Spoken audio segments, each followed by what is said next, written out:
of this forum, and this is the award ceremony. Our first award that we present is the Shoemaker Medal. And in order to do that, could I have the first slide, please? I'd like to tell you just a little bit about Dr. Eugene Shoemaker. He was a pioneer of lunar and planetary geoscience. He inspired a generation of researchers studying the solar system. During a long, highly productive career with the U.S. Geological Survey in California and Arizona, he maintained close associations with NASA and Caltech. His earliest work was at Meteor Crater, where he analyzed in detail the formation process for impact craters. He was especially interested in using crater rates to develop consistent chronologies for the Moon, the Earth, and the inner planets. He devoted many years to asteroid and comet hunting, becoming an expert in near-Earth asteroids. He's a shining example for the Solar System Exploration Research Virtual Institute, whose teams study not only the Moon, the moons of Mars, and near-Earth asteroids, but also collaborate across exploration and scientific disciplines to understand the nature and history of the planetary system in which we live. The Shoemaker Distinguished Scientist Medal is an annual award given by SURVEY to a scientist who has significantly contributed to the field of lunar and/or asteroid science throughout the course of their scientific career. Could I have the second slide, please? The past winners of this award are shown here, and we're so proud and honored to have been able to give the award to these outstanding researchers in the past. You can see their names. The first one was given posthumously to Eugene, and you see the others. This year, I'm very pleased to introduce the 2016 award winner of the SURVEY Shoemaker Medal, Dr. James Head.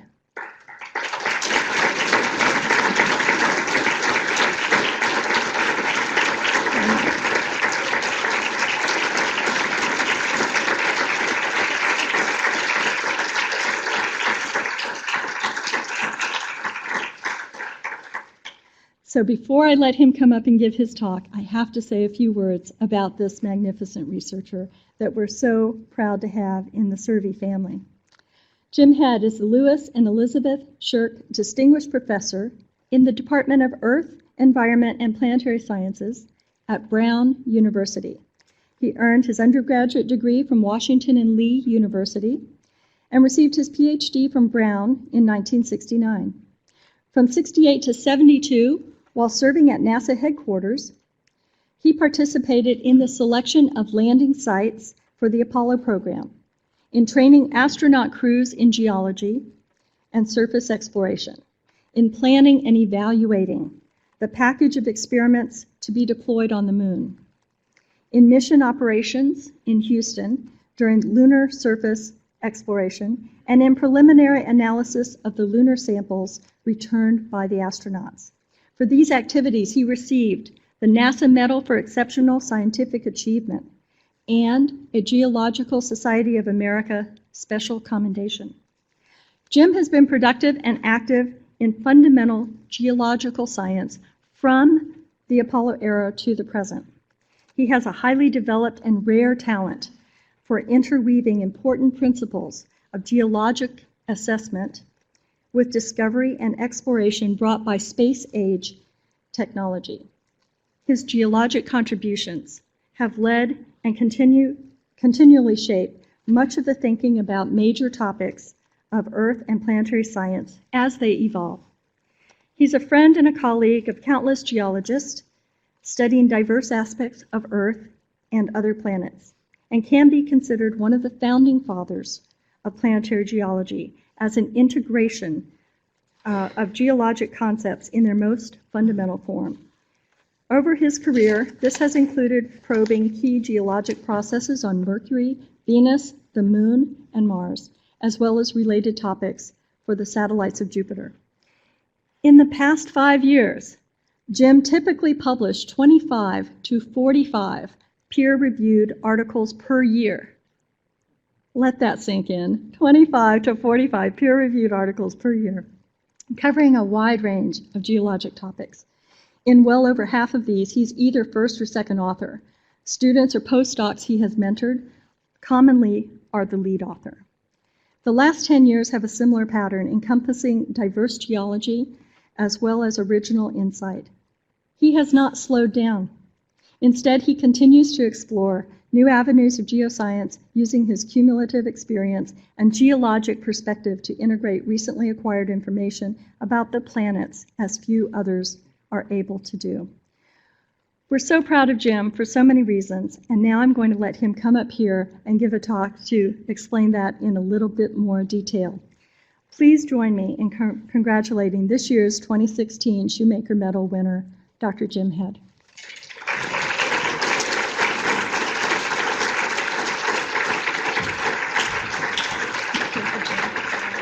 Let's take a picture.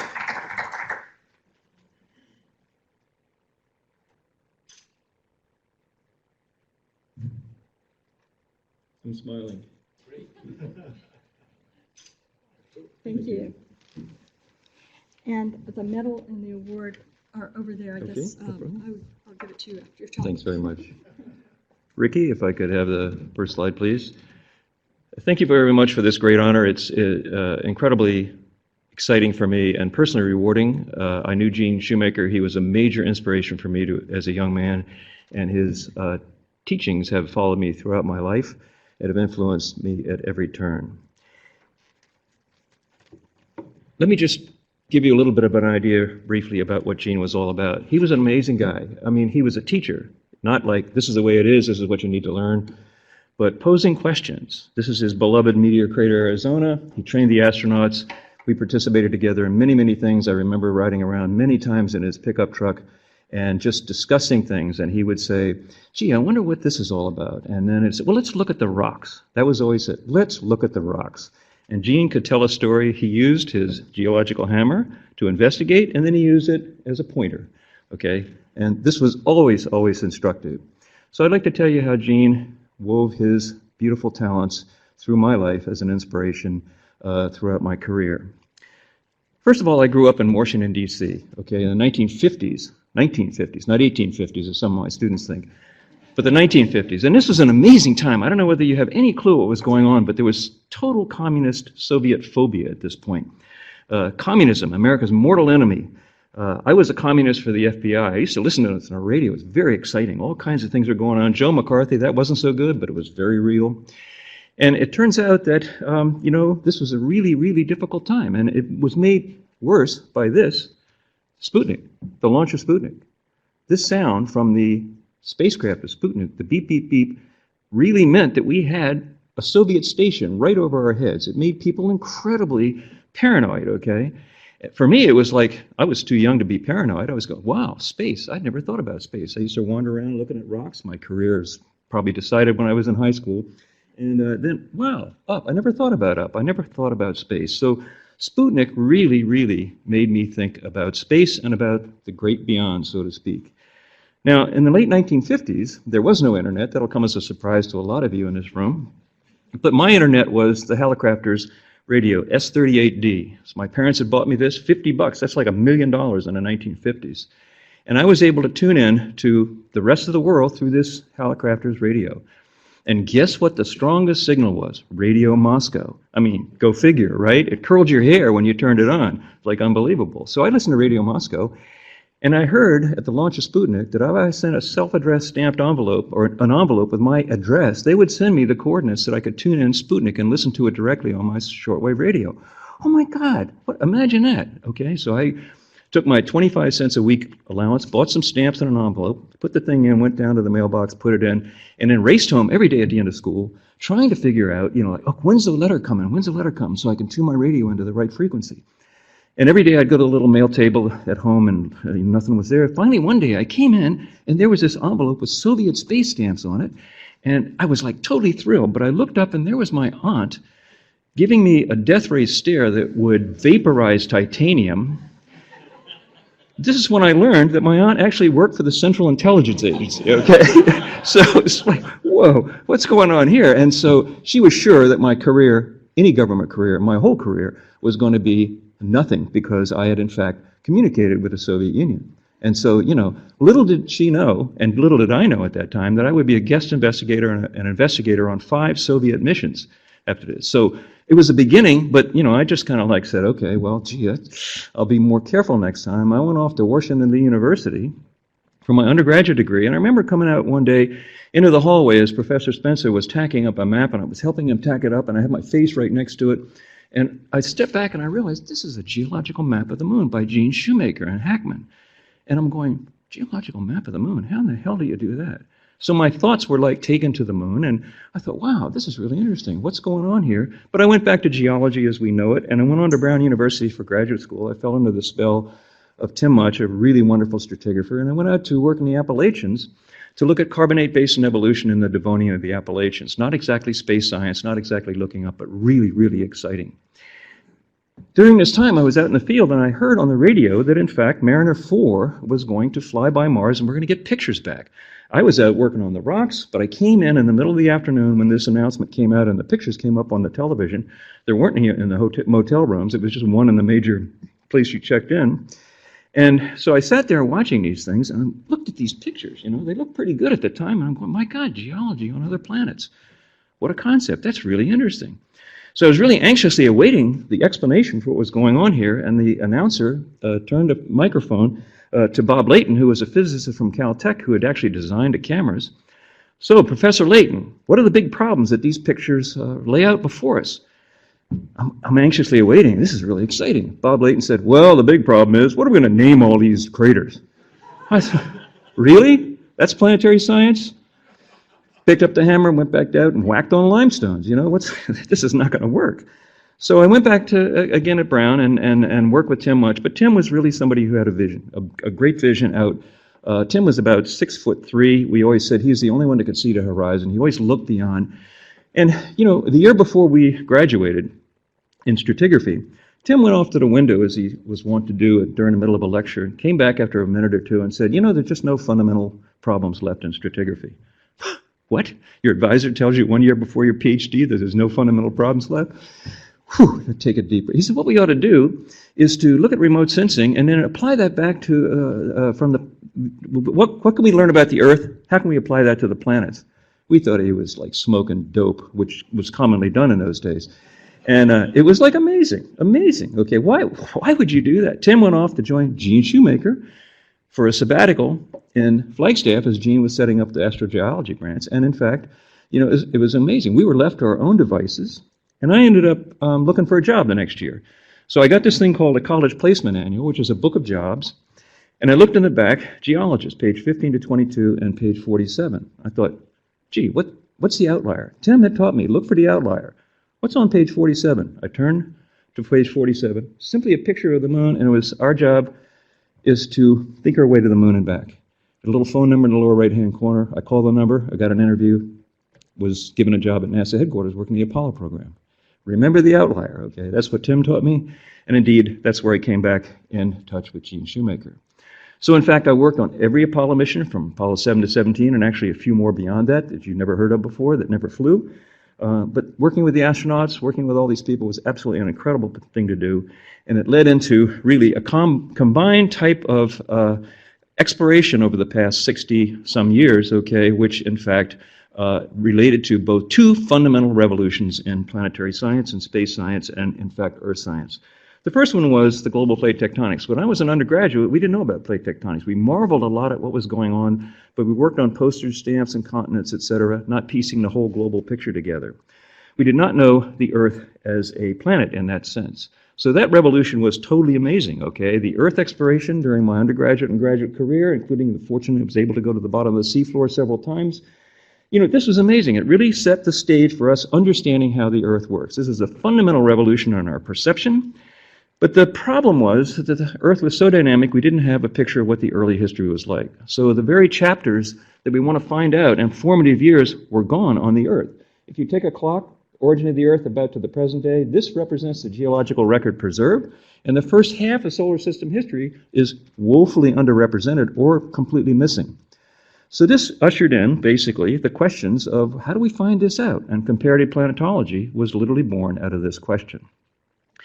What do we want to know? We want to know how planets formed, what was their internal structure, how did they evolve, how did they get and lose their heat, what were their atmospheres like, where did they come from, what were the stages in the evolution, how do they compare to each other, and what can we learn from that, how did they evolve together, and again, where is life, how did it form in the solar system?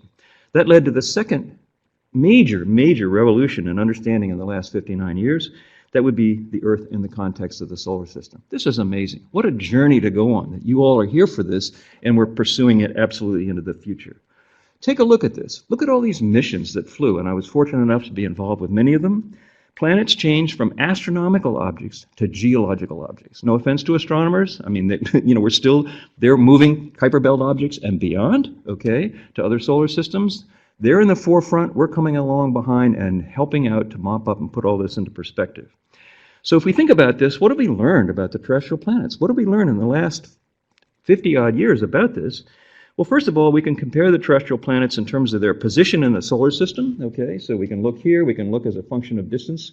We can also compare them in terms of their size. How do a tiny little moon here compare to the Earth and Venus? We can also start with Mercury, which we'll do here, and think about what it is that we learned. First, we'll start with the moon, then go to Mercury, Mars, etc., really quickly here.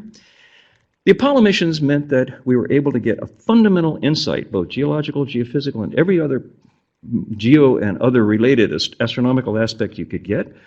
The missions were absolutely amazing, and this is again where I encountered Gene Shoemaker in the training of the astronauts. Gene was superb at this, taking him to his favorite meteor crater and so on.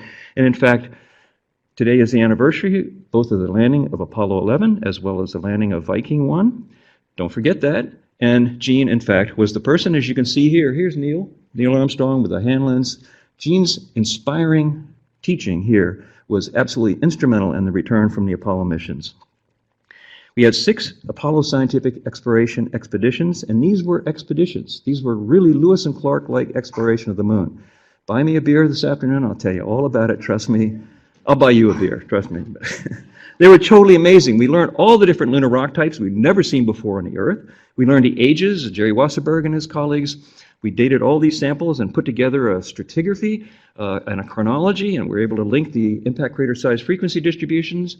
We learned that the moon, in fact, was a one-plate planet. It was not plate tectonics like we see it on the Earth, but in fact, it's just a global single lithospheric plate, a new concept. How does this work? Good news is it preserves the record of the early history of the planets, which we can now complement with what we know about the Earth. We also found out that impact craters come in all sizes and flavors, and in fact so big that they can really have effect on the thermal evolution and the geological evolution of early history of the moon and planets. This is an amazing resource. We learned about crustal formation and evolution. Ross Taylor, a previous awardee, outlined 3 types of crust. Primary crust from impact crater heating and modification and melting, secondary crust derived from partial melting of the mantle, and tertiary crust derived from recycling of primary and secondary crust. We learned all about primary crust on the moon. I had no clue about that from the Earth based on what we knew before we went to the moon. Concepts like a global magma ocean. What a concept, a global magma ocean. Think about that, okay? It's common knowledge to us now. We're doing the details on this. Major new idea that was derived from Apollo 11 soils. We also found that secondary crust, partial melting of the mantle, in the earliest history of the planets, we were able to take a look at this, and in fact, through the work like Harry Hiesinger, et cetera, to be able to document the characteristics of these, the sequence of events, the emplacement and generation, ascent, and eruption of magma. An incredible difference than we were able to see before. And maybe we even have tertiary crust on the moon, reworked primary and secondary crust. We see these steep-sided viscous domes, such as the Grotoisen domes, 20 kilometers across, 1,200 meters high, very viscous lava. Where do those come from? It looks like secondary crust remade into tertiary crust on the Earth. And of course, water. Carly Peters with a moon mineralogy mapper, Alberto Sol looking in the glasses with increased technology derived out of evolution of understanding in the past 40 years. And of course, all the work on the moon has brought this into a brand new vision of what's going on in terms of volatiles on the surface of planetary bodies. And of course, the biggest impact of all, the impact of a Mars-sized object into early Earth. All of these things were derived from our exploration of the moon and completely changed our perspective. So in fact, this geological record that we see on the Earth is extremely complemented from the first half of solar system history by the record on the moon. And this led us off into other planetary bodies like, okay, so what's the story with Mercury? We can take a look at the innermost planet and ask the question, what's the influence of the collapsing solar nebula on the formation and evolution of a planet? If it's extremely hot and high pressure in the interior of the collapsing solar nebula, what's that going to do, in fact, to the starting materials of a, this is not to scale, by the way, as you probably know, what's it going to do to this body that's right next to the surface of the sun and the collapsing solar nebula? Well, we asked the question by sending Mariner 10 in 1973, and we found a lot of really interesting things. In fact, that Mercury was, in fact, moon-like, okay? It's Earth-like interior, a huge core, but a lunar-like surface. So how does that work? We found volcanic plains that were interpreted to be volcanic, but we didn't know whether they really were or not, because they didn't have the distinctive differences in their mineralogy from from things like we see on the moon between the Moray and the Highlands. So we learned a lot from this, but in fact it raised more questions than it answered. We didn't even know, for example, whether the plains on Mercury were really volcanic or impact related. You know, as a volcanologist, this is not a very comfortable thing to sit around for 40 years waiting to find out, because in fact, can a planet actually not have volcanic activity? Turns out you can design a planet that won't have surface volcanism pretty easily. Is that the situation with Mercury? So Messenger, 2004 to 2015, really answered those questions. A major discovery mission, which it was a pleasure to be involved in. The flybys alone, before we were able to go into orbit, revealed, in fact, that volcanism was a major process. And in fact, volatiles existed there, contrary to what we thought about the temperature-pressure distribution and the loss of volatiles as a function of position in the solar system. Major discovery. Volatiles, almost Earth-like volatile contents on Mercury. What we didn't see was just as important as what we did see. We didn't see any of these classic volcanic features like we see commonly on the Earth and the other terrestrial planets. And why is that? So we puzzled about that until we went into orbit. And what we found when we went into orbit with Messenger was, in fact, a percentage of the surface, 6% of the surface of Mercury, covered the northern polar regions, and we could not distinguish an age between any part of that deposit. It's as if it all came out, 6% of the surface, in just a few hundred, maybe tens of millions of years, maybe even less. Here it is for scale on the Earth, and here it is for scale on the Moon. What's the nature and mode of placement of something like this? Well, we started studying the characteristics of mantles. So this is the Earth, a huge thickness of mantle here. Here's Mercury. The mantle is very thin, and we think because this inhibits convection of the kind you see with essentially hotspots on the Earth and other terrestrial planets, that in fact Mercury can heat up in the inside. The mantle can be almost totally molten. It stresses the outer lithosphere and breaks through and produces huge outpourings of lava like you see here, extremely wide dikes, et cetera, et cetera. So Mercury has been a real major insight into what's going on. It also, from remote sensing data, shows we don't have an north acidic crust. We don't have a low-density crust which influences the way magma is produced. This was major finding, and in fact it looks to be a variety of basalt. This brings us back to crustal formation and evolution. Instead of having a primary buoyant crust like the Moon, Mercury's crust seems to be derived from the mantle. So here's a case of combinations of, in fact, primary crust and secondary crust being very, very similar. How does that work? Probably the same with the Earth, maybe the same with Mars. Mercury is giving us great insight into that. We also saw these global tectonic scarps, major scarps, so much different than the Moon, global contraction. And so what we're trying to do today is link the surface observations to the interior evolution. Here's the Earth for scale, for example. Look how thin the mantle is and what's going on into a middle core here. And we're working together with geophysicists, geologists, geochronologists to try to understand the contrast between the two. And last but not least about Mercury, here's the deal. We're sitting in so close to the sun. What are the odds on us having huge deposits of ice and permanently shadowed regions on the surface of Mercury? Pretty low, but they're there. They're there much more readily than we see. And I encourage you to listen to Ariel Deutsch's talk this afternoon as she summarized comparisons between Mercury and the Moon. She's doing some of the pioneering work on these deposits on Mercury.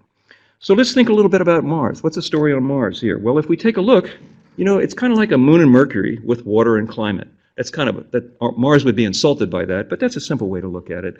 It's a one-plate planet. It had obviously significant impacting. Here's the Hellas Basin, et cetera, and lots of holes in the ground here early in its history, and lots of basic similarities, but it also has some fundamental differences. And what are those? First of all, we have these huge, huge rises.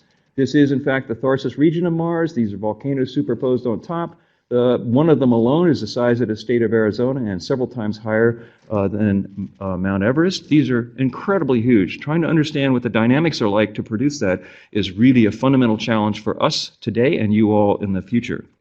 Mars climate history. What an idea. Gee, we have polar caps. Beautiful, beautiful polar caps.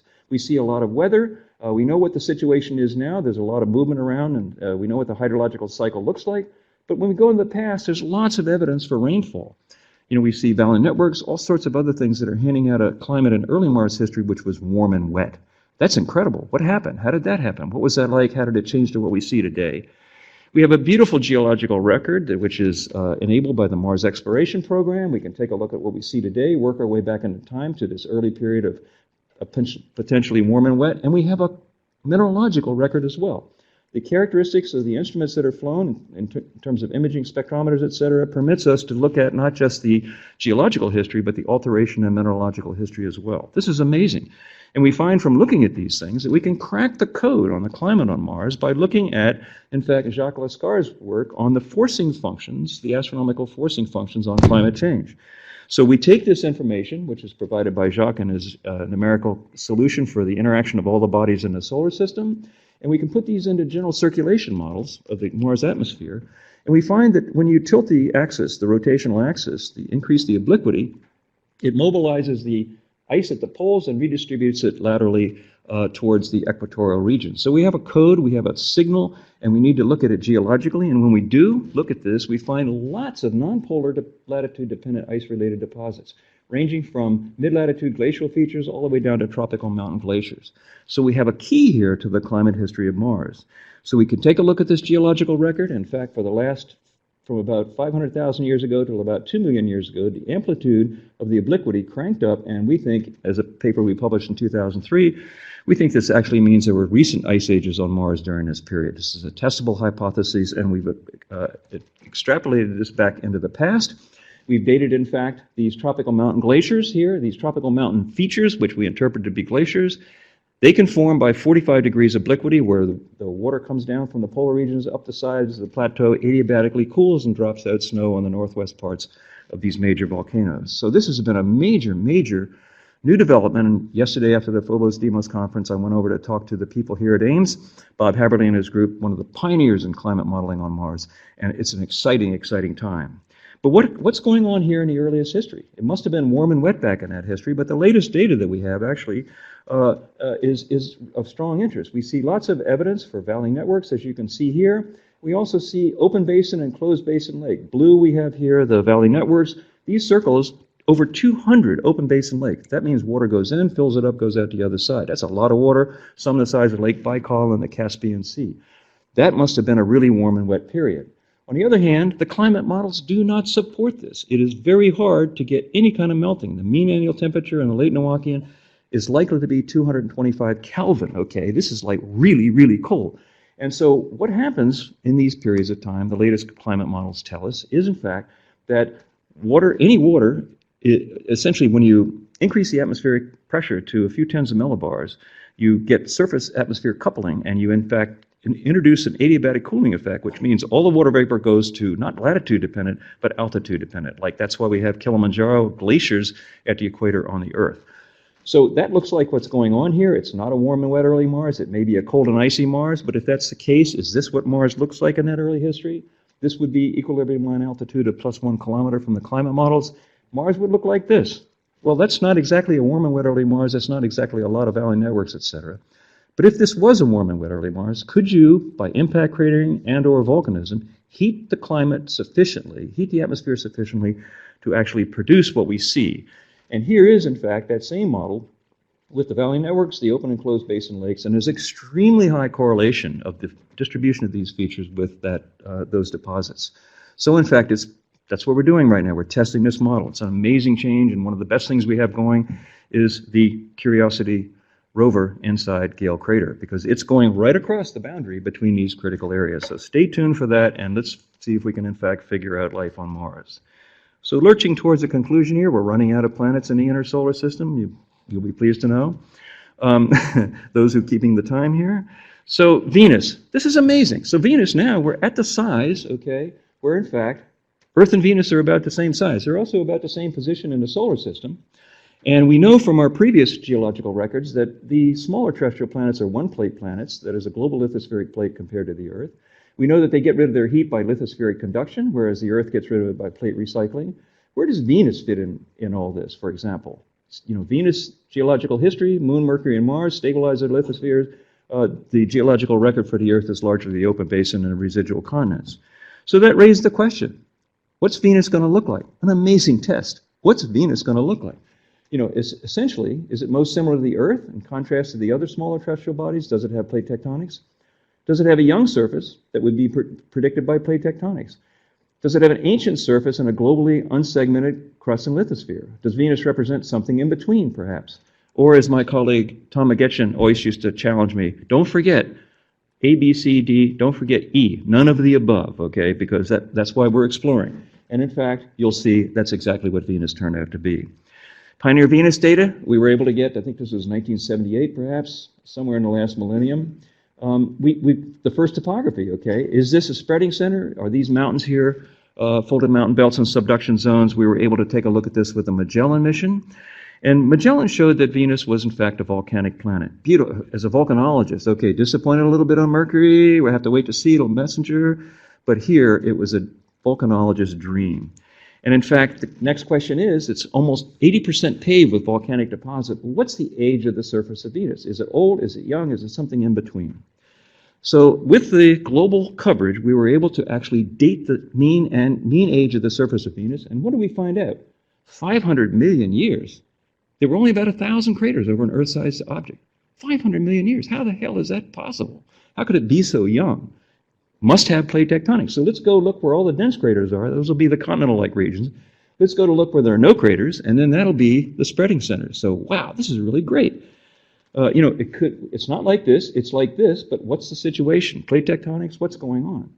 Well, one of these diagrams is a distribution of impact craters on the surface of Venus. The other 5 are random distributions of craters generated by Monte Carlo simulation.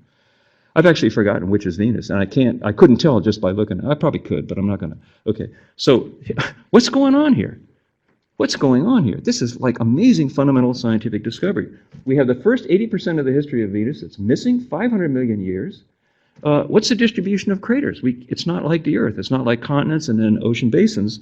In fact, the surface is predominantly volcanic in origin, there is no ancient heavily cratered terrain. We have an stratigraphically early, intensely deformed terrain, the tessera, impact cratering sparse, less than a billion-year age, and the cratering population is almost completely spatially random, and it hasn't been modified.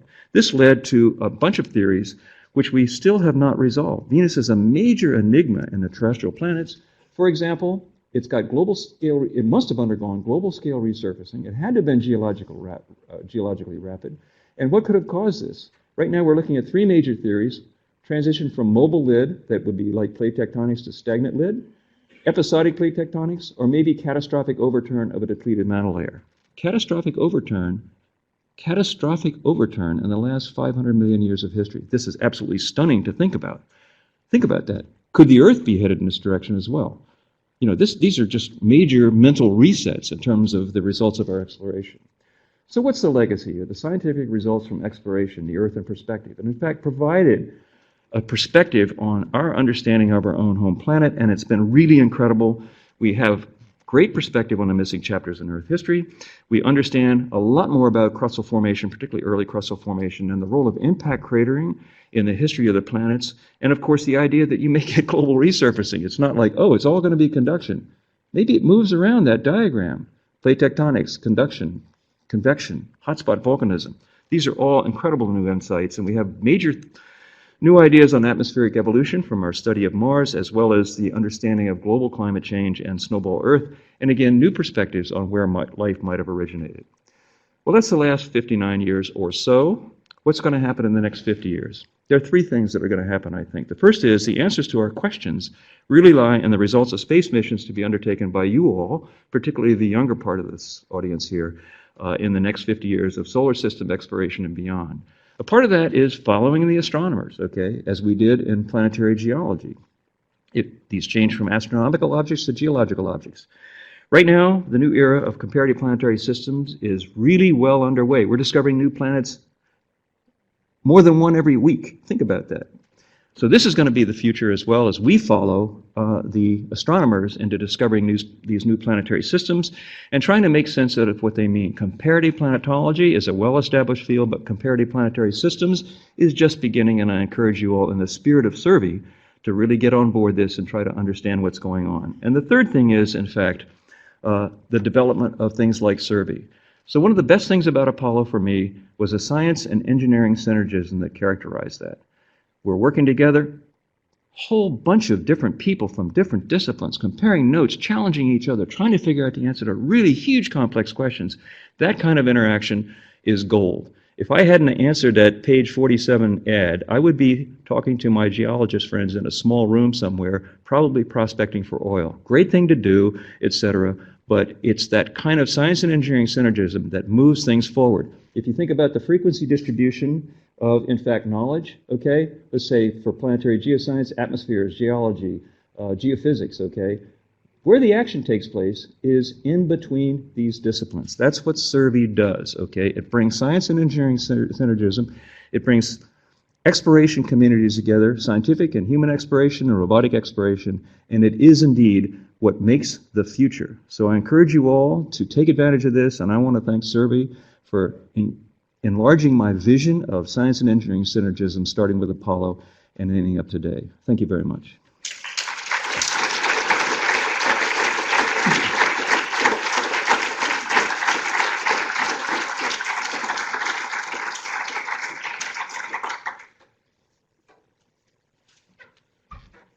Thank you so much, Jim. Greg and I would like to present this to you. Let's see, can you open that? Okay. That was an outstanding talk, by the way. Thanks. And we want to take a picture together. Okay. All right. Maybe you can between us. Yeah, you did. Yeah, he should be. Yeah. Okay. Sorry. audience. Whoops.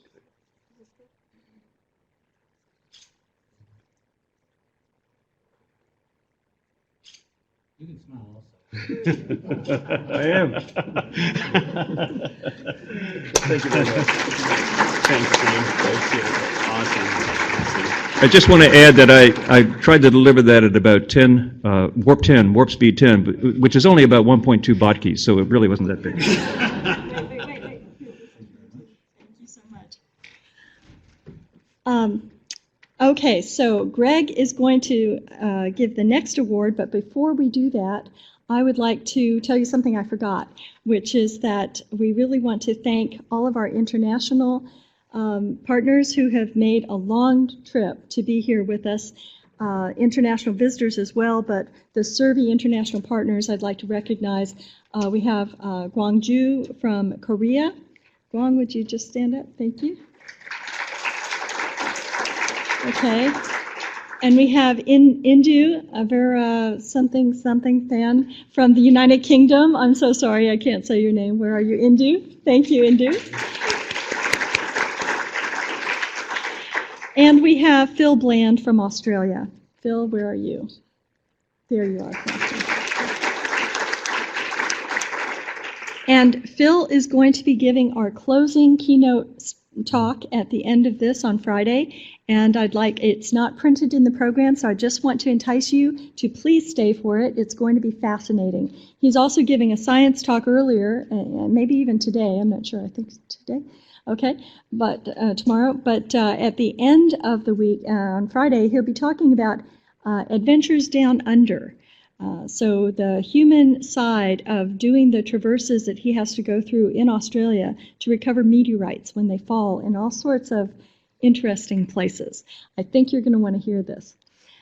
So with that, I'm now going to turn it over to Greg for our next award talk. But let's once again thank Jim Head for an absolutely outstanding talk.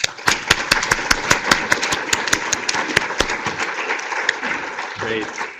Thanks, Yvonne. Jim, you're a hard act to follow. I think when I retire from NASA, I want to be your student for the next 10 or 20 years. I know you will. That was fantastic. So if I could have the first award Michael Wargo Award talk slide. Thank you. So good morning, everyone. It's so great to see all of you here again. This is one of the things that I look forward to most during the year. I have the honor this morning of introducing this year's Mike Wargo Award winner, but I want to start by taking a few minutes just to talk about Mike. And Mike was a friend of mine for, I guess about 23 years. We worked together at NASA headquarters. I know many of you knew him for longer than that. He was the chief scientist for NASA's Human Exploration Enterprise in its various incarnations. And with a background at his time at MIT, working with DARPA, I can remember many conversations, very interesting ideas that he shared about that. And with his 2 decades at NASA, there really was no one who more embodied the union of science and the human exploration of space than Mike. It can't be said better than the League statement when he passed away suddenly in 2013, something that I know affects us all still. Mike exuded an infectious passion, dedication, and enthusiasm for forging closer ties between science and exploration at NASA, which he achieved because of his encyclopedic knowledge of science and exploration issues that are involved in spaceflight. Well said. It's an honor to host this award named in his memory.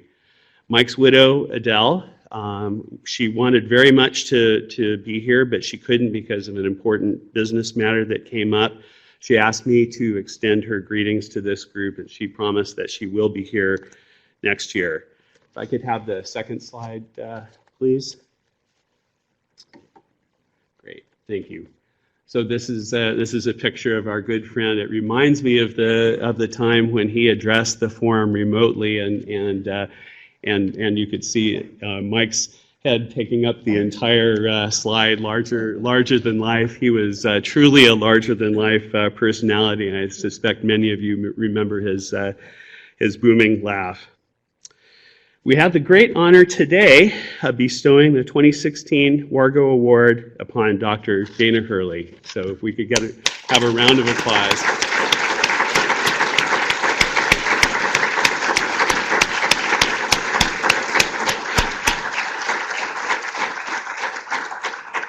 I want to say a few words about Dana before she comes up to the podium here. Dr. Hurley's doctorate is from Rice University in space physics. She's with the Applied Physics Lab of Johns Hopkins University and has been with our institute in both of its incarnations, both with the NASA Lunar Science Institute and CERVI, for quite a number of years right now. And so I'd like to read from her award nomination here. Dr. Hurley arguably is the leading expert on lunar polar volatiles. This leadership is recognized by the community. She has led the community in this work with the formation and leadership of her Friends of Lunar Volatiles group, leading a recent Icarus special issue on lunar polar volatiles with exploration emphasis. And on behalf of CERVI and at the request of HEOMD leadership, she was the lead author on a white paper on the latest state of polar volatiles as a resource. And I can say from my own personal experience, and I know Yvonne would echo this, that white paper has had a major impact at NASA headquarters. She not only is a terrific scientist with really creative new approaches to understanding volatile migration and transport, but also is effectively the flag carrier for the volatile community. She is a very strong advocate for this group and their missions. She was a scientist on the LRO, LADI, and Mars Global Surveyor missions. I want to share a couple of other things about Dana. She was asked, "What advice do you have for students who want to work for NASA or on NASA-related research?" And she replied, "Study all the math, science, and technology that you can, and question everything. If you're a woman or a minority, don't let the extremely ridiculous stereotypes get you down." Go, Dana. I asked Dana if there was anything else on a personal level that she might like me to mention in this introduction. She said that her interest in space came from watching the space shuttle astronauts as a kid, and she said that realizing that that was one way to improve her gymnastics skills was to go into a reduced gravity environment. She got to live out her dream of experiencing weightlessness by a flight on the Vomit Comet when she was a grad student. I want to close this introduction with a quote that I found that I think is particularly applicable. This is from Gertie Corey, who is the first woman to win the Nobel Prize in physiology or medicine. And Dr. Corey said, "For a research worker, the unforgotten moments of their life are those rare ones which come after years of plodding work, when the veil over nature's secret seems suddenly to lift, and when what was dark and chaotic appears in a clear and beautiful light and pattern." I love that. So thanks, Dana, for unveiling the darkness over those permanently shadowed regions and sharing all the wonderful knowledge about the volatiles and this many other things that you've done in your career.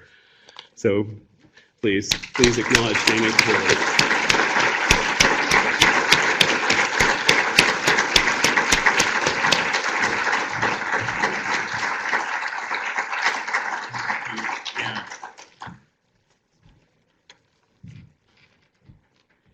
All right, thank you very much. I mean, this is a huge honor. And so what I would like to talk about today is the topic of lunar volatiles and a lot of the stuff that's gone in the white paper. And just for some background, when I started working on this topic in 1999 as a postdoc with Rich Vondrak, the state of knowledge of volatiles on the moon was that we knew that it was possible that you could have volatiles on the moon, maybe in the very cold, permanently shaded regions at the poles, but not anywhere else on the moon. The data that we had to support that was very limited. There were radar data that had some conflicting interpretations that may or may not have supported the presence of ice deposits at the poles of the moon. And there were some neutron data that indicated that there was hydrogen at the poles of the moon, but those data can't tell you what the physical form is. So I remember going to conferences and talking about this topic and having people come up to me in the hallway afterward and say, "Do you really think there's water on the moon?"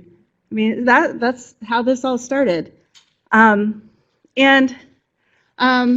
Fortunately, in the time since then, we have had a lot of recent advances, and our knowledge of this field has progressed so much. There have been many spacecraft missions from countries all around the world that have contributed to this knowledge, as well as a lot of research, data analysis, modeling, laboratory efforts, and analysis of Apollo samples. And it's really Mike Wargo who enabled a lot of this research. And that's a picture of Mike with his wife, Adele. And he was involved in a lot of these efforts and was instrumental in getting a lot of these data back for us in order to make this progress. And so this is a quote from Mike where he said, "Whereas once we thought the moon was bone dry, we now know that it is indeed wet enough to potentially provide water to future explorers." And he really got the great connections that you can make by doing science and exploration together. So Mike was part of the Robotic Lunar Exploration Program and was really instrumental in the LCROSS and the LRO missions. And LRO was one of those missions that is really unheard of the way it was operated. It was developed and operated for 1 year by the exploration side of NASA, and then they passed it to the Science Mission Directorate. And so all of the, 6 years worth of LRO mission that we've had since then, and the 2 more years that we just got accepted to continue on was through science. And the reason why that asset is there is because of the exploration side, getting it started and getting it up there. And Mike was a big part of a lot of the research efforts that have gone that included modeling and lab studies through his support for the NLSI and SURVEY, and then also the laser program. And so a lot of the stuff that we know about volatiles today, are directly enabled by his participation in those programs and the recognition that doing the science and exploration together is a way to make the most progress. So to me, it's a real privilege to be associated with him and to get this award. So thank you very much.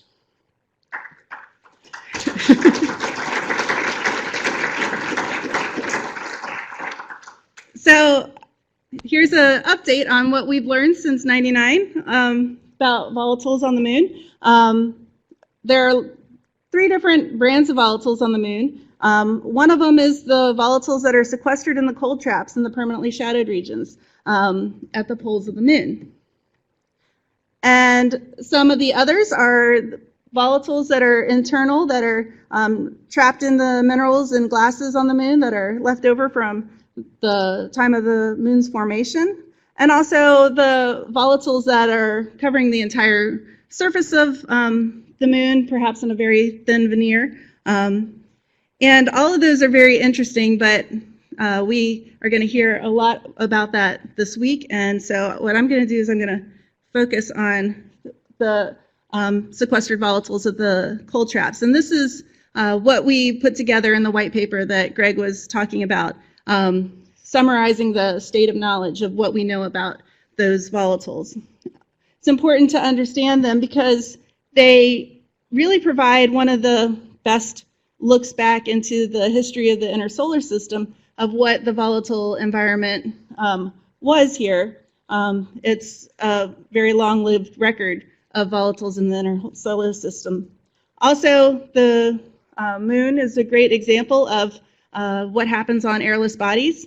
And so by studying it and what we can learn from that, it will help us a lot in understanding Mercury, asteroids, and other things. And then, of course, water is an excellent resource for exploration. And so understanding how it exists on the moon and where to get it and how it's stored really will help being able to utilize it for exploration in the future. So what's there? The volatiles that are there on the moon today.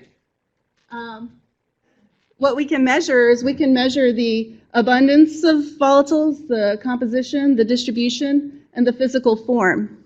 And that's what's there today. But what's there today is a result of the history of sources that have come, all the sinks that are acting to remove them, and the processes that are moving them around, both in space and with depth into the regolith. And so what we want to understand is we want to be able to take these physical things that we can measure and relate them to all these processes that are going on to affect the contents that we see there today. So one of the great discoveries that came was from the L-Cross impact into Cabeus, where we purposely crashed the Centaur stage of the rocket into a permanently shadowed region, and the shepherding spacecraft had instruments on it to observe and watch for 4 minutes until it crashed as well. LRO was in orbit around the moon at the same time. They were actually launched together in 2009, and LRO watched the impact experiment. So the results from this is from one of the press conferences with the L-Cross results that Mike Wargo was a participant in, and he said, if you just step back not more than a few months, who would have really thought that we'd be talking about a hydration cycle on the moon? This is not a dead planetary body, but one with an awful lot of dynamism on it. And he also said that water is so valuable to us for so many different reasons, scientific reasons, exploration reasons, that water could be the key to sustainability for exploration. So with the L-Cross experiment, there were spectra taken of the ejecta that was lofted up into sunlight where we could unveil unveil it for analysis, and lots of different things were found in the spectra, including water. See water in various forms, the solid, ice, and gas, and then various other hydrocarbons that indicate that perhaps comets are a significant source for volatiles on the moon.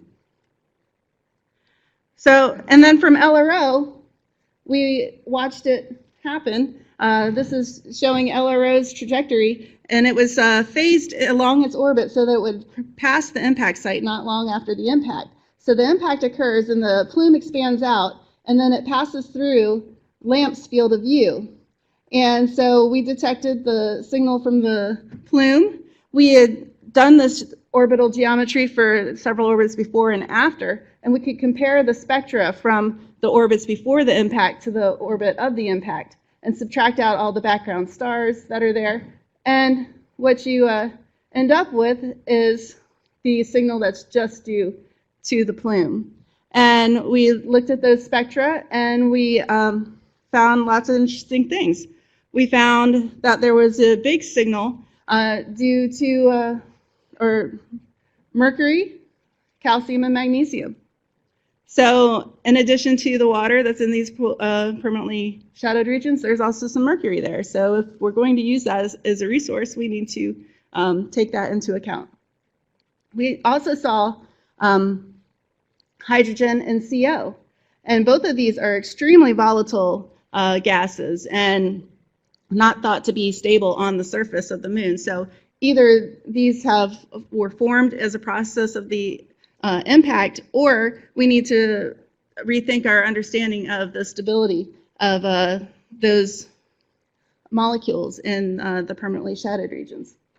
So with some analysis, we determined the amount of those materials released, and from what LAMP could see, the species that we're sensitive to, the most H2 was released, and less of some of these other things. So that's one thing that we need to think about when we're looking at our L-Cross data, is that, there's probably not that much H2 there, but it's just so highly volatile. So the amount of material that's releasing the H2 was probably a lot larger than the amount of material that was releasing the calcium and magnesium, because you have to heat up your material to very high temperatures to drive off these guys, and then a little bit lower temperature to drive off your mercury, and then you don't have to get very hot at all to drive off these. So when trying to interpret the data from these impact vapor plumes, there's a lot of work that needs to go into to understand exactly what mass of material released these components in order to then back out what the abundance is. So we also have from LRO the thermal maps, and this figure from Dave Page et al. Shows the temperatures at which various compounds are thought to be stable. And we have water here. This shows the amount of area in the permanently shadowed, or in the polar regions that have those temperatures, the daytime and the nighttime here. So you can see there's quite a bit of area that is at these low temperatures where you're going to have water and mercury stable. But CO is way down here, yet we saw it with lamps. So more work needs to be done to understand exactly where that CO is coming from. We've also used LRO to look at the reflectance spectra within the permanently shadowed regions. LAMP is an instrument that uses starlight and the glow of light from the interplanetary hydrogen that's reflecting Lyman alpha light all throughout the system to actually illuminate inside of these permanently shadowed regions. And with that, we can detect this spectral absorption feature of water in the permanently shadowed regions.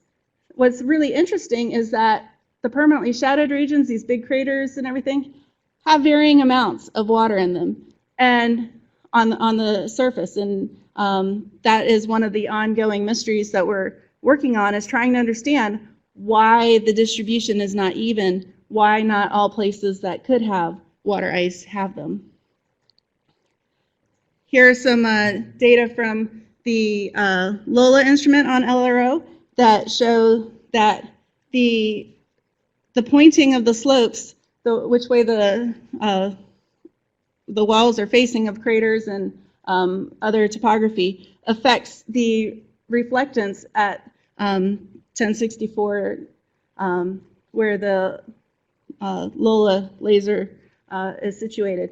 And you can see that you get a difference in the reflectance for the pole-facing slopes. So the sides that are colder have a higher reflectance, which may be suggestive of more water on those surfaces.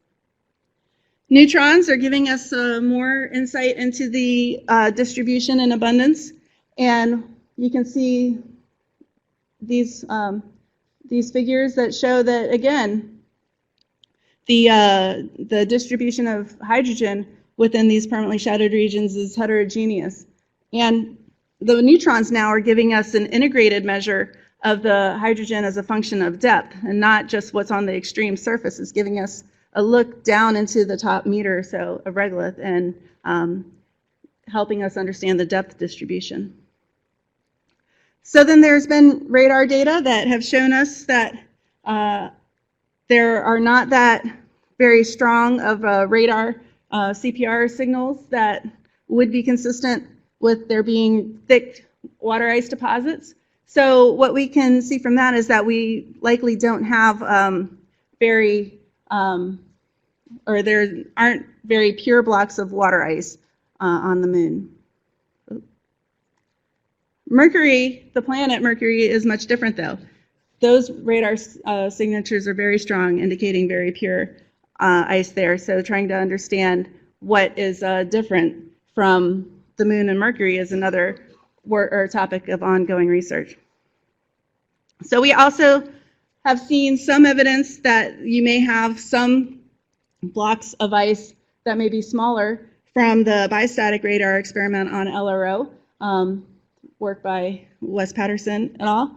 And also from the L-cross impact, the evolution of the spectra is consistent with there being small ice grains that are sublimating as time goes on. And so that's indicating that perhaps there is a little bit of ice there in block form. So here is a model of what you might have happen to a sheet of ice on the moon as it gets disrupted by impacts.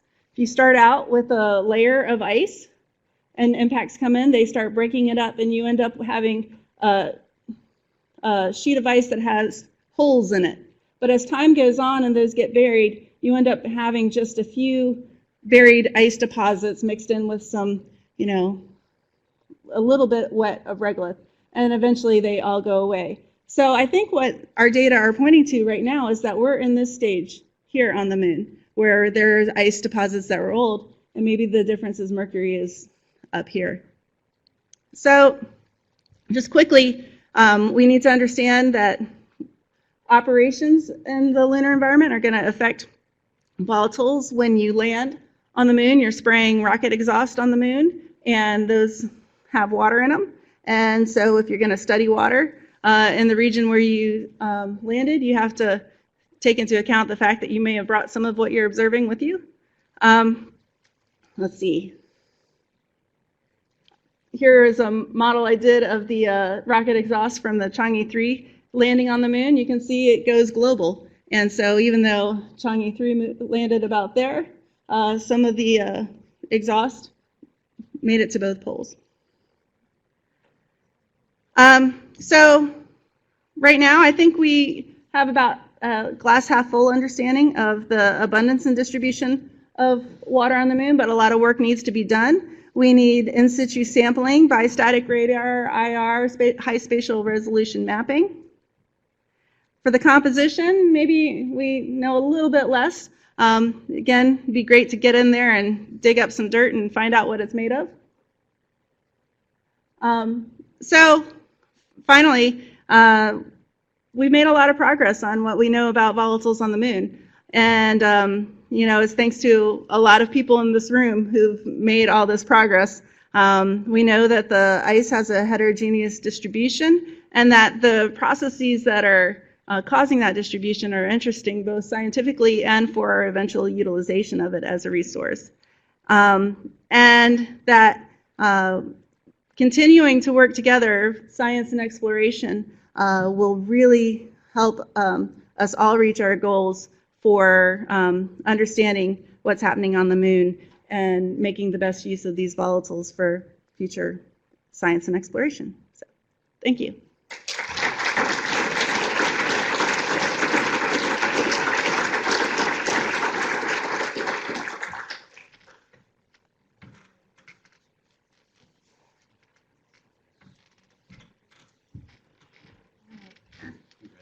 Thank you so much, Dana. Let's move over to here's the photographer. You need to be in the middle between that.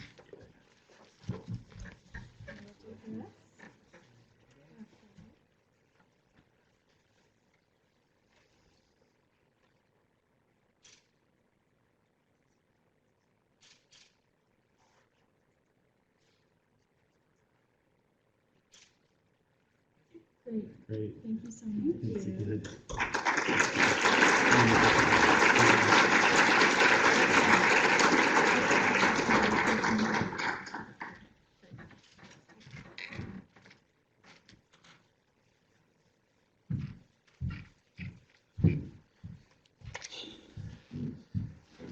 So I have the honor of presenting the Susan Mahan Niebur Award for this morning's final award talk. And this is an early career award that's an annual award given to an early career scientist or planetary explorer who has made significant contributions to exploration science and their associated communities. And I'd like to say a few notes about Susan herself.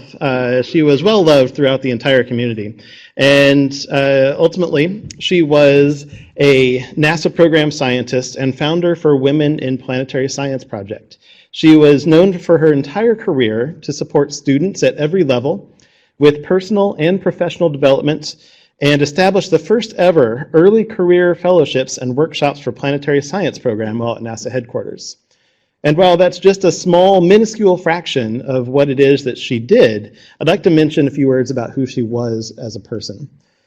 And I couldn't find a better way of saying this than a quote from her DPS obituary. And I quote, "She will be remembered for her untiring work to bring people together and to find ways to help everyone to be able to live up to their potential. She'll be remembered for the passion and incredible energy she brought to everything she did, for the encouragement and inspiration she provided to others, and for her wonderful and unfailing smile," end quote. And I can say with certainty that our Niebur Award winner for 2016 embodies the attitude and outlook on life for which Susan Niebur was so well known. And with that, it is my pleasure to announce Dr. Noah Edward Petro as the Susan Mahan Niebur Early Career Award winner.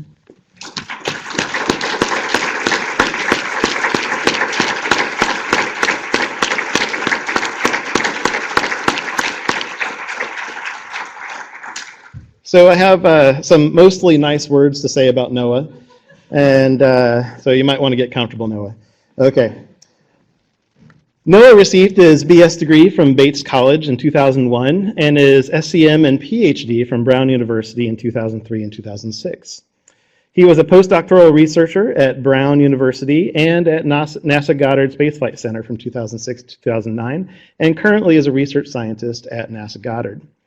His background in lunar geology and remote sensing has served him well during his work as part of the Moon Mineralogy Mapper experiment that orbited the moon on Chandrayaan-1, as LRO Deputy Project Scientist, and as team member of the Moonrise Sample Return Mission.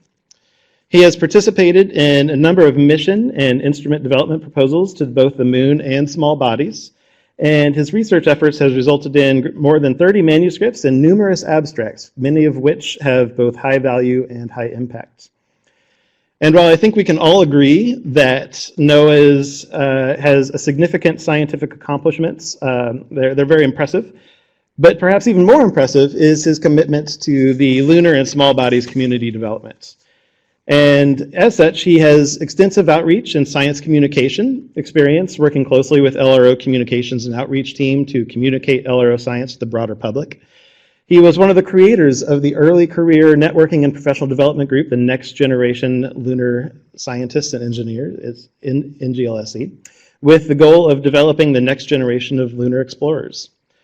Noah has served as mentor to high school and college students through Goddard and to older professionals through the NASA Steckler program. He currently serves as the recording secretary of the League Executive Committee and has chaired the NASA Lunar Science Institute's South Pole Aitken Basin Focus Group and the Next Gen Lunar Scientists and Engineers Group.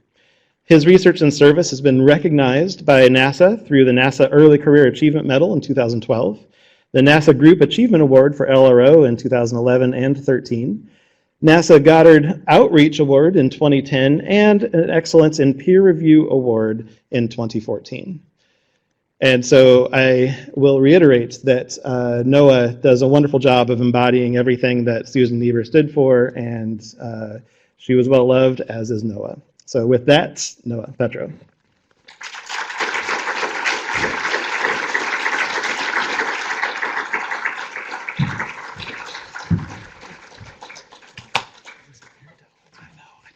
All right. Well, that was, I should have written that down. That was amazing. That's things I had forgotten about in there.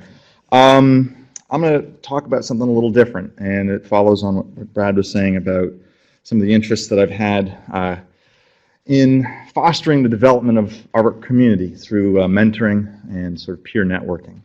I don't need to reiterate a lot of the wonderful things that were said about Susan. For those of us that knew Susan, and I knew her a very small bit early in my career, she was really hugely influential. She was, compassionate, caring about our community. And I'm not going to talk much about science here today, but I'm going to talk about our community because as much as the science is important, we want to make sure that in 50 years, as Jim laid out in his talk, that we have a community that we can, rely on as well. There's one more thing about Susan that I can't not mention. She's a wonderful mother, a great partner to Kurt, but also she rescued beagles through a group called BREW, which I like for multiple reasons. It's an acronym, and also that allows me to show a beagle. Now, I also rescued a beagle from the same group as Susan and Kurt, so that sort of binds us together, but it gives me an excellent opportunity to show a picture of a beagle. So Susan's compassion and caring obviously carried through both to humans and canines. In thinking about the awards that we have seen today, the two other award honoree, or the names of the two awards, Mike and Jean, also embody some of the same sort of values that Susan embraced. I knew Mike a little bit early in my career, worked with him a little on LRO. And he was always willing to take time to talk to early career scientists. He cared very much about the moon, and he cared that there was sort of good tenets of lunar science. I remember the last time I saw him was at LPSC. It was on, I think, a Friday of LPSC, and I was, as typical on the Friday of LPSC, I was pretty wiped. I was sitting on the floor in the hallway there in the Marriott Woodlands thing, and he was still as boisterous and energetic as ever, and I couldn't imagine. And he was as excited about the lunar talks that were Friday at 2 p.m. as anyone was, probably more excited than the speakers. But he was a great cheerleader of lunar science, and so he's dearly missed, but his looming face sort of reminds us all about what he accomplished and continues to accomplish now that LRO is going on for 2 more years. Of course, I never got to meet or know Gene Shoemaker, but I have had the pleasure of working with a lot of people who worked with him closely over time. And the thing that they all, Susan, Gene, and Mike, embody is, I think, the importance of really excellent mentors. So that brings me to my first question. There's going to be a lot of questions in my slides today. What does it mean to be a mentor? What is mentoring? And I think this is actually really important because all of the work of the Next Gen group, of the various early career things, I think it focuses on mentoring, on peer support. And so this is a very technical definition from a paper. It's wonderful to see papers in other disciplines that talk about mentoring, and you get an entire publication out about what does it mean to be mentor. And the definition that I saw that I kind of liked was that mentoring is a process of the informal transmission of knowledge, social capital, and psychological support received by the recipient, the mentee, as relevant to work, career, or professional development. And ultimately, I think, while this is a very technical definition, what I like to say is that basically it's what happens outside of the labs, outside of the office, outside of your time meeting with your advisor if you're a student. It's what happens everywhere else, whether it be the mentoring at the bar, which happens quite regularly in our community, around the coffee pot. It happens everywhere else. It's sort of the unplanned time. And it really, I think, focuses on when we're sharing what does it mean to be a scientist? Not, here's how you analyze this sample. Here's how you reduce this data set. It's the hows and whys. It's the part of what we do that aren't written down, aren't published. It's what makes us professional. Here's how you do this. And it's part of it also is how we comport ourselves and present ourselves. And the tricky thing about mentoring is because it happens informally everywhere, that it can happen at the coffee urn, it can happen in the parking lot. And so mentoring has to be, the time that we're around our peers has to be taken somewhat seriously. And that's one of the cautionary tales is that how we conduct ourselves, even in these informal settings, can influence others, particularly early career people. So when we see behaviors that perhaps we aren't so proud of or pleased with in these informal settings, that those actually do have some impact on the early career people. And that's not to say that we have to always carry ourselves and be cautious, but I think we have to be aware that what we do around particularly early career people who are still learning all of this, what does it mean to be professional, we have to remind ourselves that those times in the bar actually do matter and are probably as impactful as the times we spend in our labs or in informal meetings. So this is, I put sort of together a greatest hits collage of some of the mentors that have meant the most to me. And there's a lot of people actually, as I sat nervously waiting for this presentation, thought, I should have added this person. So there's a lot of people here who aren't here, but I want to take a second to talk about my career path and sort of the pointings and the variations that have come along on it. Jim talked about how his career was influenced by Tim Much and by his professors and undergraduate. And so, I was fortunate growing up in New York State. New York State offers earth science to high schoolers. And so at a very early age in my sort of academic development, I had the really fortunate opportunity to learn from Steve Kluge and Larry Wood, who took it upon themselves that the time in the classroom was important, but just as important was getting students out. So this is a field trip that they led to the Adirondacks in upstate New York. This is December of 1996, so I was a senior in high school.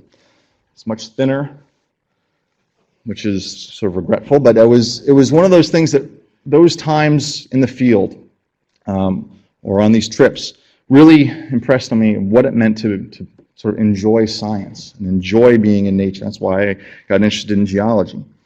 Now, this was not part of their day-to-day job. They didn't have to take students to the Adirondacks. They didn't have to take students to the Northeast GSA meeting, which they did every single year. But they felt it was important to expose people at a very early age what it means to enjoy what they do.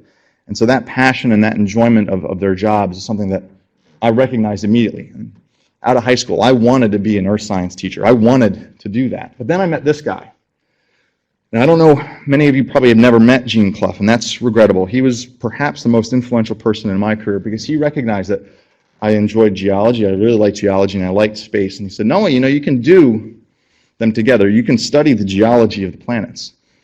And I remember in October of my first year of college, this was in October of 1997, that was my boom goes the dynamite moment. That was where I knew that's what I wanted to do. And so it was Jean's passion for communicating, getting students interested in planetary science particularly, that really influenced me.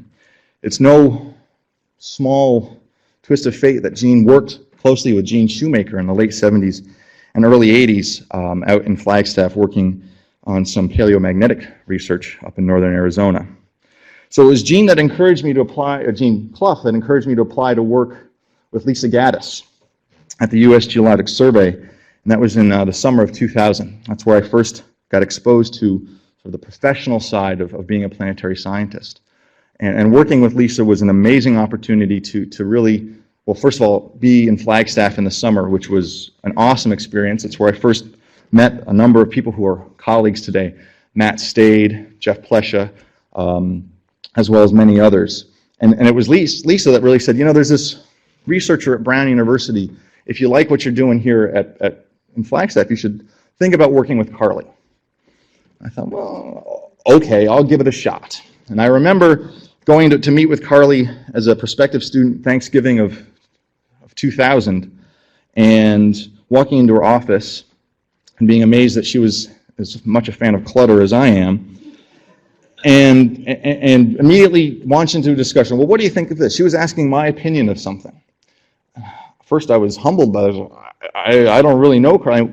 That was the beginning of a now amazingly decades-long discussion. That first discussion focused on SPA, and we still talk about that today. But it's through Carly that I got to know other people. And, you know, Rachel Klima and Peter Isaacson were both students that came in after me to work with Carly. And as much as we were peers, I learned so much from them about science, about being a good person. And so it was Carly that sort of pointed me in that right direction. And it really sometimes was those discussions outside of our formal meetings that was most impactful about what it means, not just to be a good scientist, but what it means to be a good person. I think Carly is many things, but more than anything else is a good person. And she brings in good people as well. Jessica Sunshine was a former Carly student before my time. And when I went to Goddard, the fact that Jess works at the University of Maryland just down the road meant that I got to work with Jess quite a bit. And working with Jess has been an amazing experience. She and I are very similar. We love baseball. She's a Yankees fan. I'm a Red Sox fan. That's a bit of a conflict. But more than anything else, Jess also embodies the same values that Carly enjoys.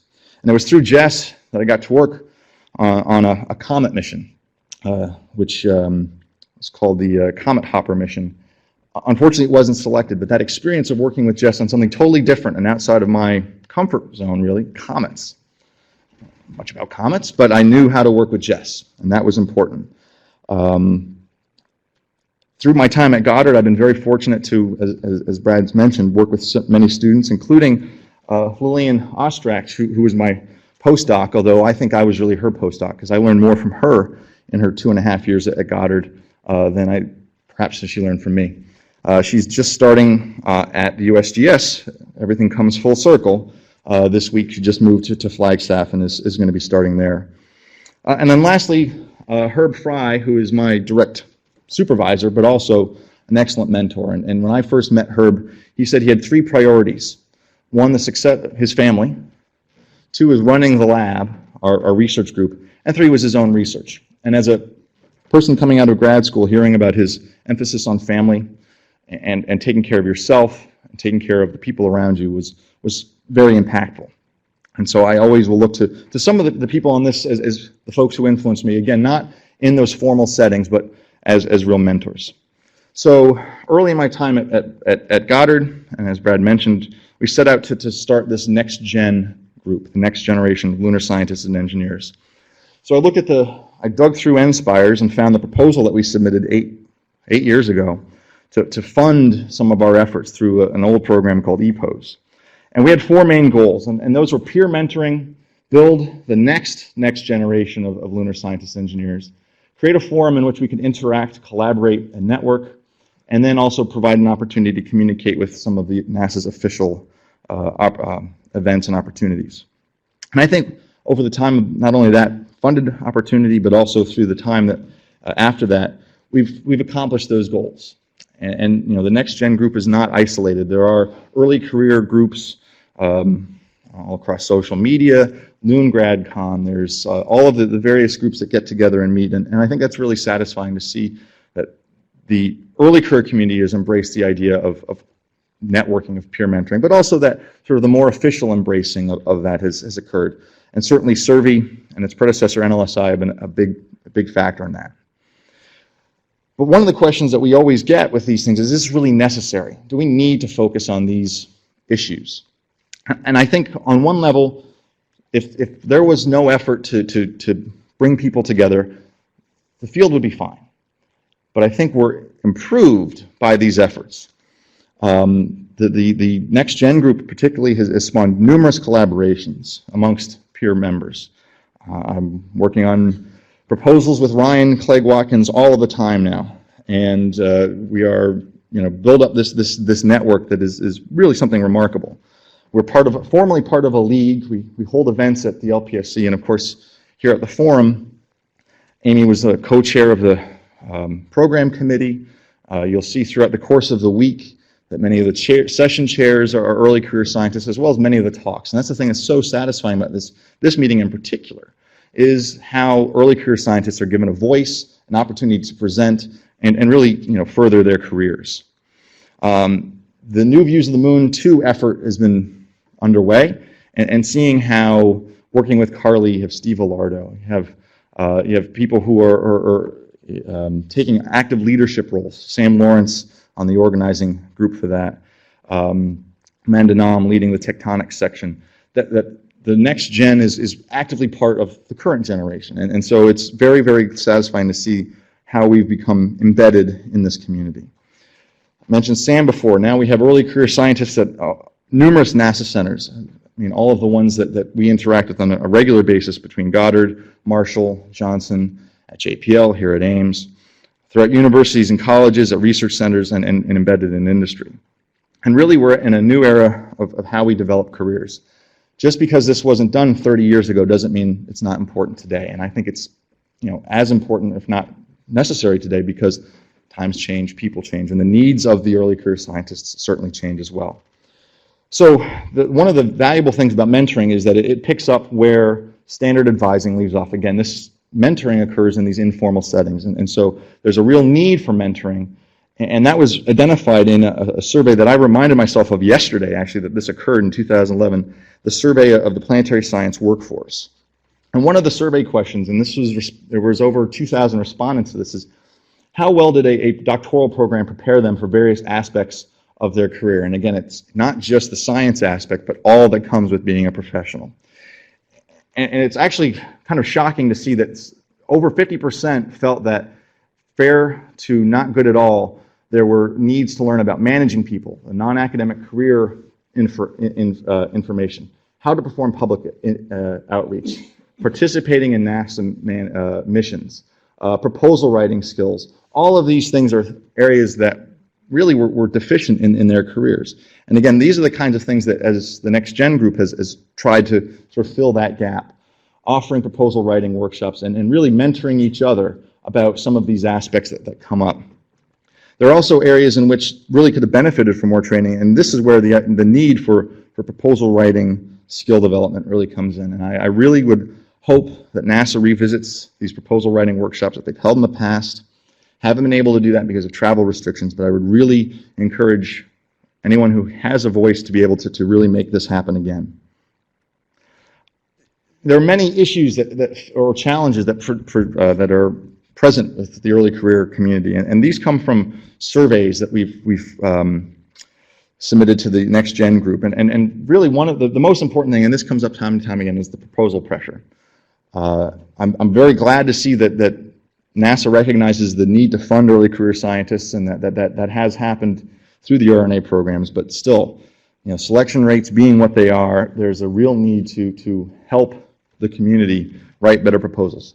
That does mean that there's going to be more struggles to get proposals funded as the proposal qualities improve, but we need to do that. There's concerns about searching for jobs, a two-body problem, juggling the family work-life balance. These are all issues that face the community. We're there, the workforce is there, and we need to support not just this current generation, but the future generations of scientists. And now I want to present a cautionary tale in the few moments I have left. Will this be the case? Now, there's a lot of words here, don't worry about them. Let me explain in a moment what's being said here. The medical community is facing a real crisis where you have senior doctors retiring early, getting out. The job is too much. With a lot of the requirements for electronic medical records, doctors are leaving in droves because they have to spend more time doing paperwork than seeing patients. And so there is a looming crisis in the medical community where you have basically senior doctors leaving and nobody wants to get into medicine because it doesn't pay well, the work is not as fun as it once was, and so there's a problem faced in the medical community. Now, right now our community is in good shape. And we don't have to worry about this right now, but just because we don't have a problem now doesn't mean we shouldn't be aware that the concerns that face the community now couldn't become a problem far down the line. The next gen is ready. We are being well served by the next gen that's in place right now, and we have benefited from the opportunities from the LRO mission, from survey, RNA proposals. But what happens in 10 years? We've developed the cadre of early career scientists, but there are limited job opportunities. And that same survey noted that there's not enough jobs to support the PhDs that are coming out. And while that's not a problem now, it may be an issue down the line. How long will missions and survey be able to support early career scientists? I've mentioned before the need for proposal writing workshops, and we have to be upfront with people who are getting into this community about what is going to be faced, what will be their path to come down. And I'm going to take 1 second to talk about some advice. Advice is cheap. Those of you that know me well know that I have many passions. The moon is certainly one of them, baseball. But for the most part, my time is spent listening to Beatles music. And I wanted to close with some words of wisdom and some advice. The Beatles spent a lot of time early in their careers in Hamburg, and they worked 6-hour nights, strip clubs, bars, dive bars. They didn't like it. This quote from George Harrison might as well have been talking about grad school. I'd have to say with hindsight that Hamburg bordered on the best of Beatles times. We didn't have luxury, we didn't have any bathrooms or clothes, we were pretty grubby, we couldn't afford anything, but on the other hand, we weren't yet famous, so we didn't have to contend with the horse hockey that comes with fame. And that's true. The time in grad school is the time where you work, you learn your skills, you become a competent scientist. But then you leave grad school. You have to polish yourself up. You go from leather jackets to suits, and you start taking advice from people. Brian Epstein, the Beatles manager, said, clean yourself up, boys. If you want to become rock stars, you need to look professional. No one will hire you. You need to learn from failures, take criticism, and persevere. The Beatles were turned down by a number of record companies and ultimately signed with a label that was known for comedy records and classical music. They didn't turn their back on that opportunity. They embraced it, and they became what we know today. They also learned to take criticism. And that's an important part of this field because we want the best out of our peers. And sometimes that comes with criticism. I remember the first paper I wrote with Carly, the reviewer was Barb Cohen, and I thought she hated me. I thought, I'm done in this community, but no, it was helpful. And I embraced it and worked closely with Barb ever since. Build the collaborations. The Beatles felt bad for Elvis Presley because he was alone, and they had each other. And they had built a universe. The four Beatles, they had a collaboration, the famous Lennon-McCartney collaboration, and they had these support staff. They had a team, George Martin, Mal Evans. Being part of a team is one of the great experiences you'll ever have in this career. As I mentioned before, I worked with Jess Sunshine on the Comet Hopper proposal, and when that wasn't selected, I was devastated. We poured our heart and souls into that, and we weren't selected. But it was an important experience, failing spectacularly. We got so close to the finish line, and we didn't get selected. I was devastated. But I learned from that the importance of being on a team. And every team needs team members. And so whether you're the lead singer in the group or you're the engineer, every team needs people who pitch in and will participate, do something, heavy lifting. The other thing in this career you have to be prepared for is that things will change. In 1966, not too far from where we stand today, the Beatles performed their last public concert. They quit touring, and George Harrison thought that was the end of the Beatles. But it was really just a new beginning for them because they were able to embrace new things that they couldn't do from the rigors of the road.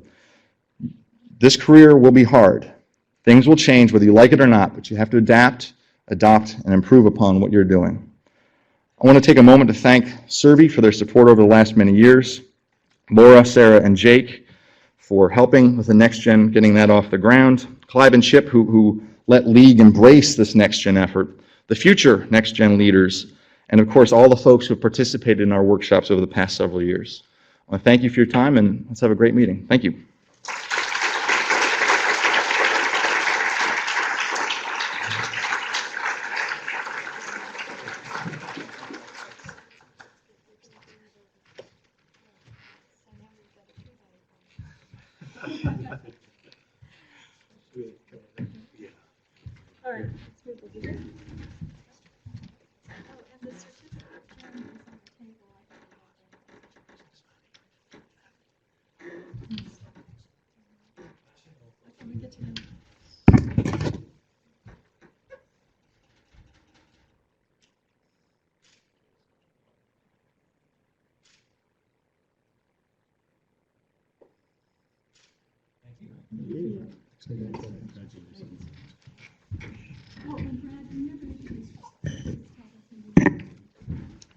Brad Bailey.